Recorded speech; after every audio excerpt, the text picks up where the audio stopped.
Kisah Udena memenangkan hati Wasuladatta. Istri Raja Udena lainnya adalah Wasuladatta, putri dari Canda Pajota, Raja Kerajaan Ujjeni. Suatu hari, sepulangnya Canda Pajota dari taman bermain, ia mencermati segala kemewahan miliknya dan bertanya, "Apakah ada orang lain yang memiliki kemewahan sebanding dengan milikku?" Raja Udena dari Kerajaan Kosambi memiliki kemewahan yang amat besar dan sebanding dengan Anda. Baiklah, mari kita tangkap dirinya. Tidak mungkin bagi kita untuk menangkapnya. Dengan menggunakan cara lain, mari kita tangkap dirinya. Tidak mungkin bisa, Paduka. Mengapa? Karena ia menguasai seni penakluk gajah. Dengan mengucapkan gatha dan memainkan kecapi, ia dapat memiliki banyak gajah tunggangan dan sesuka hati menangkap gajah-gajah. Tidak ada seorang pun yang memiliki gajah tunggangan sebanyak yang dimiliki dirinya. Saya merasa kita tidak mungkin dapat menangkapnya. Jika Anda memang ingin melakukannya, buatlah sebuah gajah buatan dari kayu dan lepaskan gajah buatan itu di dekatnya. Pancing ia dengan sebuah hewan tunggangan, baik gajah maupun kuda, dan ia akan pergi berjalan jauh. Ketika ia mendekat, Anda dapat menangkapnya. Taktik yang bagus, seru Raja. Maka Raja membuat sebuah gajah buatan dari kayu, membungkusnya dengan sepotong kain dan mengecat tubuhnya dengan rapi. Lalu melepaskan gajah itu di tepi sebuah danau dekat wilayah kerajaan musuhnya itu. Di dalam perut gajah terdapat 60 lelaki yang berjalan maju mundur. Mereka menggunakan sekop untuk membuang kotoran gajah yang telah disiapkan. Seorang penebang kayu melihat gajah tersebut dan berpikir, "Ada sesuatu yang ingin diberikan kepada raja kami." Ia pergi memberitahukan raja, "Paduka, saya melihat seekor gajah bangsawan, putih bersih bagaikan puncak gunung Kelasa, persis seperti gajah yang Paduka inginkan." Udena menaiki gajahnya dan berangkat, membawa penebang kayu sebagai pemandu dan didampingi oleh rombongannya.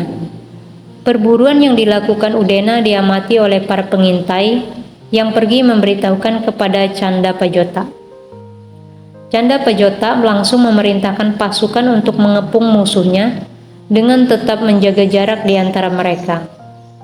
Udena tidak sadar dengan pengepungan musuhnya, melanjutkan perburuan gajah. Ia melafalkan gatha dan memainkan kecapinya, namun semua itu tidak berguna. Gajah kayu itu, yang dikendalikan oleh 60 lelaki pada bagian perutnya, tidak menghiraukan penakluknya dan terus berlarian. Raja gagal mengambil alih gajah itu, menaiki kudanya. Dengan kecepatan penuh, kuda berlari hingga meninggalkan pasukan Canda Pajota di belakang dan Raja sendirian melaju di depan. Lalu pasukan Canda Pajota yang bersiaga pada kedua sisi untuk melakukan penyergapan, menangkap Udena dan berbalik arah menghadap ke Raja Canda Pajota. Pasukan Udena mengira bahwa raja mereka telah jatuh ke tangan musuh, membangun sebuah benteng pertahanan di luar wilayah Ujjeni, dan mereka pun berdiam di sana. Canda Pajota setelah menangkap Udena hidup-hidup, menjebloskan dirinya ke dalam penjara dengan pintu yang tertutup rapat dan selama 3 hari. Pada hari ketiga, Udena bertanya kepada para sipir penjara, "Teman, di manakah raja kalian?" Sipir dengan mabuk berkata, "Saya telah menaklukkan musuh saya." "Apakah yang Anda maksud adalah dengan berbuat seperti seorang wanita?" "Ia telah menangkap seorang musuh kerajaannya dan ia pasti akan membebaskan ataupun membunuhnya. Ia telah melakukan penghinaan terhadap kita dan membuat kita menjadi sangat mabuk." Para sipir pergi melaporkan hal tersebut kepada raja. Raja datang dan bertanya, "Apakah benar bahwa Anda telah berkata seperti demikian?" "Ya, Paduka." Baiklah, saya akan melepas Anda. Mereka bilang bahwa Anda mempunyai semacam penakluk. Maukah Anda memberikannya kepada saya? Tentu saja saya akan memberikannya kepada Anda.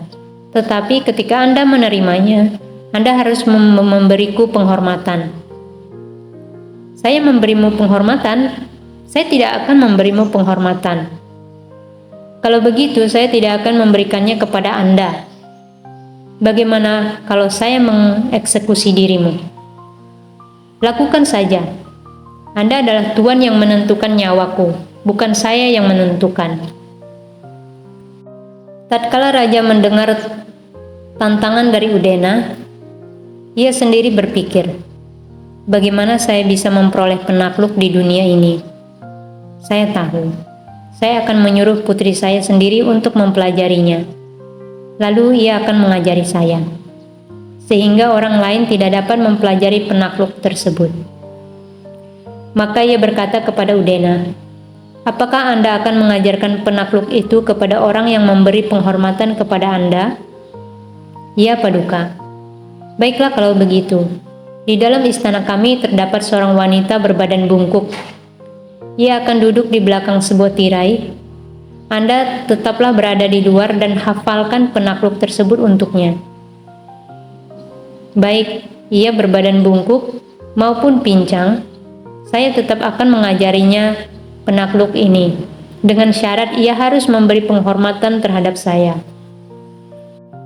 Lalu raja pergi menemui putrinya, Wasuladatta, dan berkata, putriku, ada seorang penderita kusta yang mengetahui penakluk yang sangat berharga. Kamu duduklah di belakang tirai dan ia akan menghafalkan penakluk itu untukmu. Kamu memperoleh penakluk itu darinya sehingga tidak ada orang lain yang akan dapat mempelajarinya. Lalu kamu ajari saya tentang penakluk itu. Karena khawatir mereka berdua akan saling jatuh cinta, Canda Pajota berbohong bahwa putrinya adalah seorang bungkuk dan Udena adalah seorang penderita kusta.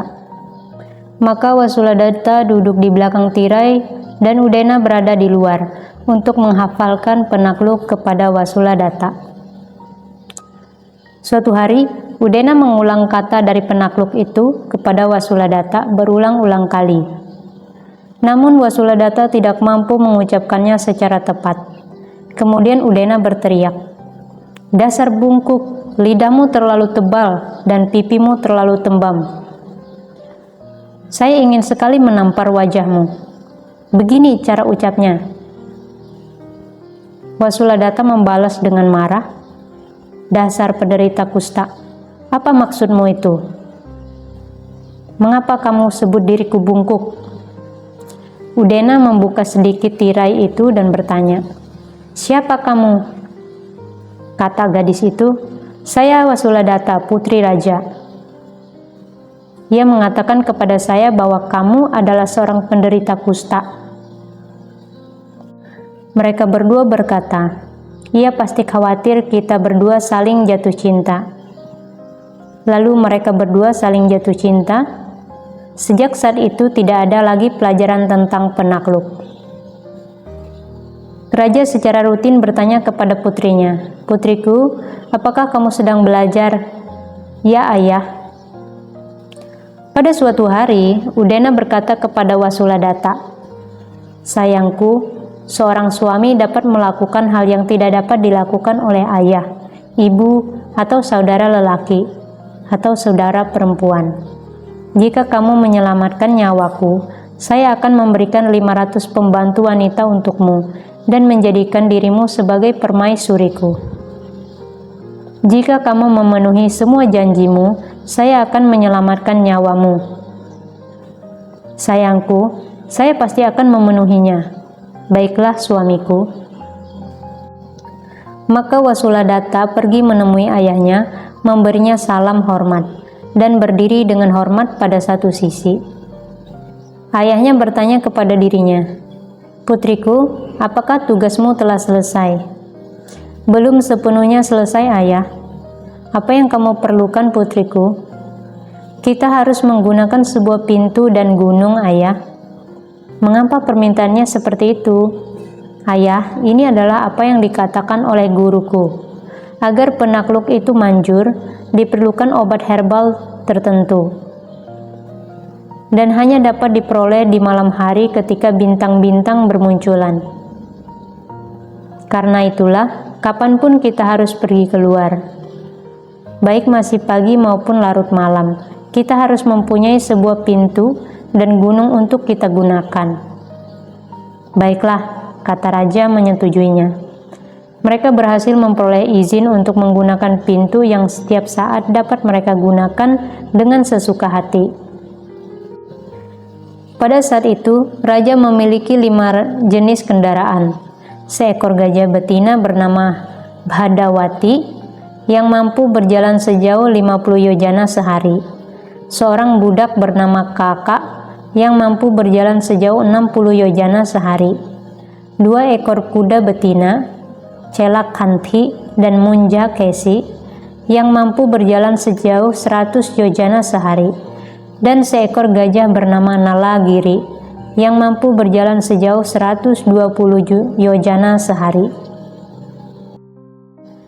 Kisah masa lampau. Canda Pajota mendapatkan 5 kendaraan. Sepertinya pada masa lampau sebelum Buddha masa kini, raja pernah menjadi pelayan dari seorang penguasa. Suatu hari, penguasa baru pulang dari mandinya di luar kota. Seorang paceka Buddha yang telah memasuki kota itu untuk menerima dana makanan, keluar dengan membawa pata yang isinya kosong bagaikan telah dicuci. Karena tidak mendapat sebutir pun makanan akibat pengaruh jahat Mara terhadap seluruh penduduk kota.